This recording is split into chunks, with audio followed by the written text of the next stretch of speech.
Shalom, bien-aimés dans le Seigneur. Nous rendons grâce à Dieu pour tout ce qu'il ne cesse de faire dans la vie de toute la communauté, dans la vie de tout un chacun au milieu d'ici, en particulier. Gloire soit rendue en son nom. Alors, comme le savons bien, nous méditons les Écritures et en ce jour particulier, en ce mardi 22 février 2022, nous méditons sur le livre de l'épître de l'apôtre Paul aux Thessaloniciens. Sa seconde lettre aux Thessaloniciens, chapitre 1. Amen. En première partie, nous aurons à voir ce que l'apôtre nous enseigne, bien le contenu de sa lettre, l'idée pour laquelle il a écrit cette lettre aux Thessaloniciens. Et ensuite, nous allons essayer de méditer sur notre fin, bien la fin de notre vocation dans le Seigneur Jésus-Christ. Comme nous savons, toutes choses ont un début et une fin.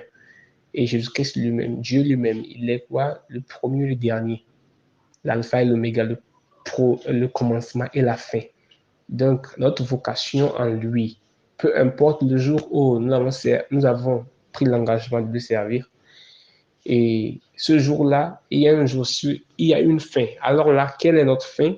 En Jésus-Christ. Étant donné que nous sommes ses ambassadeurs, étant donné que nous sommes ses représentants, ceux qui le représentent valablement, ceux qui obéissent à la commission.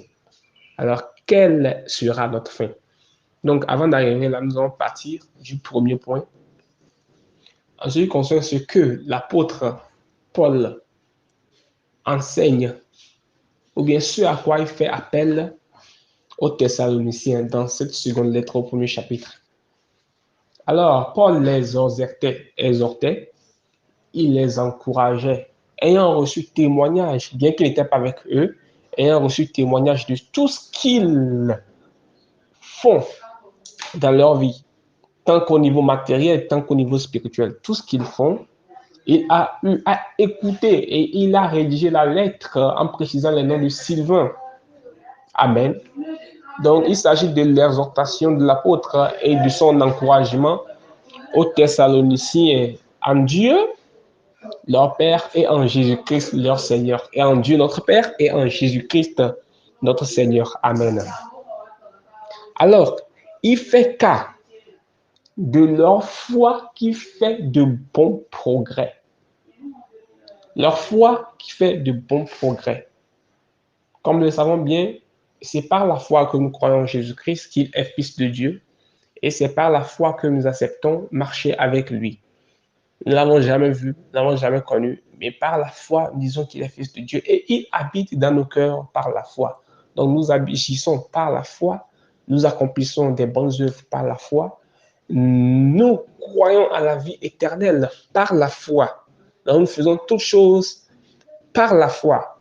Hébreux le chapitre 11, verset 6 dit, « Or, sans la foi, il est impossible de lui être agréable. » Or, sans la foi, il est impossible de lui être agréable. Et que celui qui s'approche du Seigneur croit que Dieu existe.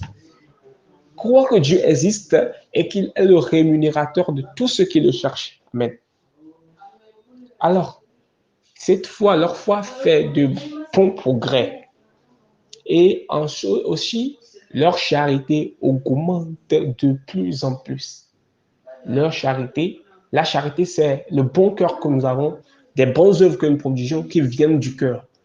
L'apôtre Paul, dans 1 Corinthiens, chapitre 13, dit que nous pouvons avoir tous les dons, parler en langue, même avoir de la foi pour déplacer les montagnes. Mais si nous n'avons pas la charité, nous ne servons à rien. Tout comme le sel, nous sommes le sel de la terre, nous sommes ceux qui assaisonnent les cœurs, nous sommes ceux qui sont le sel de la communauté chrétienne tant que le monde entier. Alors là, si nous n'avons pas un cœur qui est charitable, nous n'avons pas la charité, alors nous ne produirons rien. La foi, bien sûr, existe, l'espérance également, mais la charité les surpasse toutes choses. La charité envers nos prochains, la charité envers la communauté. Donc, leur charité augmentait de plus en plus. Amen. Bien qu'ayant cette vocation, bien que leur foi croissait à tous égards, connaissant un progrès, bien qu'ils s'augmentaient en charité, de même dans la même communauté, ils étaient persécutés ou bien ils étaient affligés. Ils étaient affligés.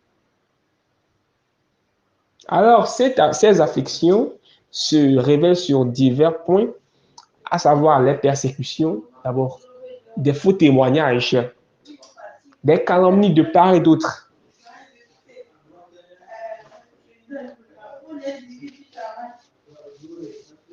Dans 2 Corinthiens, le chapitre 7, verset 5, l'apôtre Paul parlait des afflictions de toute manière, avoir la lutte au dehors, la crainte au dedans. Donc, pas seulement l'affliction vient des païens, mais aussi de l'intérieur. Jésus-Christ avait prédit en disant que dans Matthieu 24, verset 12, que parce que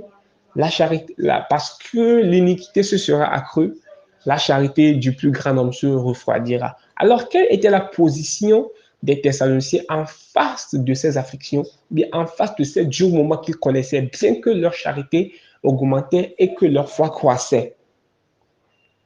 Alors là, ils persévèrent par la persévérance et par la foi,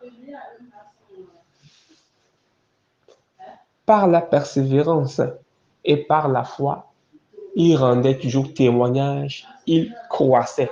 Alors, ils étaient persévérants dans la vocation et ils croyaient toujours que leur fin sera glorieuse. Amen. Alors, bien-aimés de le Seigneur a ses yeux sur ses enfants, ses ambassadeurs, ses représentants. Toujours un pays qui envoie en mission un de ses éléments ou bien un de ses membres pour le représenter, veille toujours à la protection, à avoir un backup, à s'assurer que l'élément qu'ils ont envoyé, l'ambassadeur, est en bon état, est en bonne forme, son soin est bien pris en compte. Donc, c'est ce que Dieu fait aussi avec nous. Il dit, il est avec nous jusqu'à la fin des temps. Amen. Donc, bien qu'affligé, il nous console. Matthieu 5, verset 4.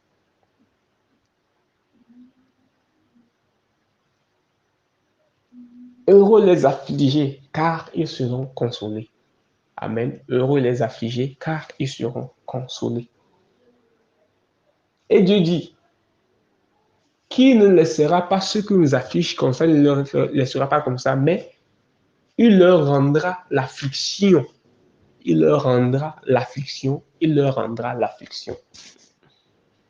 Donc, dans 2 Corinthiens 4, versets 8 à 10, l'apôtre Paul dit, pressé de toute manière, mais non réduit à l'extrémité. Dans la détresse, mais non dans le désespoir, persécuté, mais non abandonné, abattu, mais non perdu. Portant toujours avec nous, dans notre corps, la mort de Jésus, afin que la vie de Jésus soit aussi manifestée dans notre corps. Amen. Afin que la vie de Jésus aussi soit manifestée dans notre corps. Alors, peu importe les situations, peu importe ce que nous traversons, par la persévérance et par la foi, croissons dans les bonnes œuvres et augmentons plus en charité. Quel est notre fait? Notre fait, c'est la vie glorieuse en Jésus-Christ. Il dit, bien aimé, nous sommes maintenant enfants de Dieu, ce que nous serons, nous ne savons pas, mais nous serons semblables à lui lorsque nous le ferons. La vie éternelle est accordée à nous qui croyons au Seigneur Jésus-Christ, à nous qui persévérons. La Bible dit, celui qui persévérera jusqu'à la fin sera sauvé.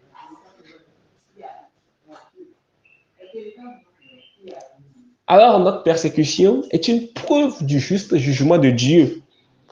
Pour nous, qui sommes jugés dignes du royaume de Dieu. Donc, es-tu jugé digne du royaume de Dieu?